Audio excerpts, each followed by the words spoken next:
Out of all the different nonverbal behaviors, I think spotting attraction is without a doubt the easiest. We're very emotional creatures, and when we're attracted to somebody, it's very, very difficult to hide. People think they're hiding, but things always slip. So one of the ways they slip are essentially the eyes, and there's a lot of different ways you can use the eyes to determine whether or not somebody's attracted to you. The first thing is essentially eye contact, right? So, of course, for the most part, usually we make eye contact with people that we're interested in or people that we're attracted to, right?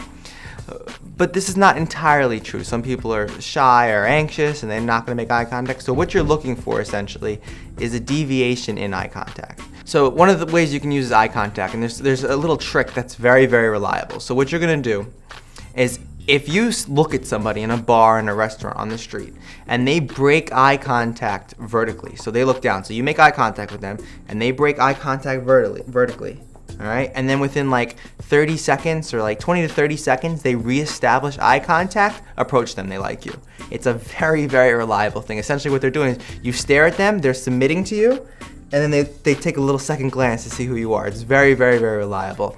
Another thing, and the opposite of that would be if you look at somebody and they look at you and they immediately go and break eye contact. It's like, not interested. But what is reliable is they break eye contact, then come back. Break eye contact, then come back. Break eye contact, then come back. It's very interesting. And don't let it wait. Like if you see that, just go right away, because the more and more you wait, the more and more eye contact becomes very, very awkward. One of the things I do in one of my classes is I have people stare each other in the eyes for 3 minutes without saying anything. They just need to stare each other in the eyes like this.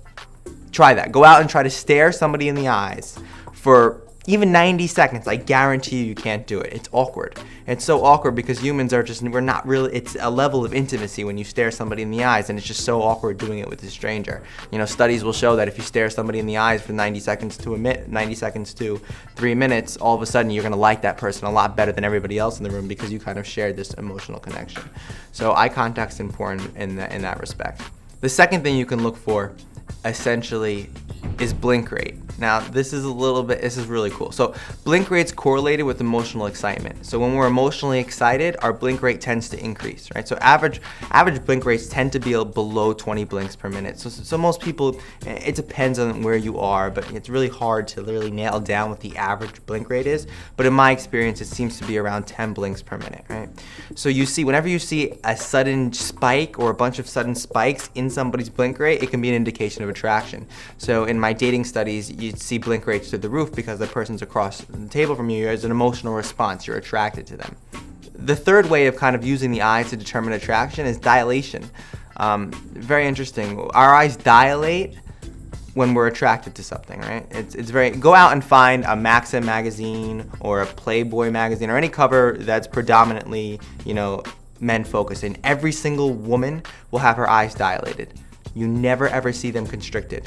And the reason why is because men perceive women with dilated eyes to be more attractive than women with constricted eyes.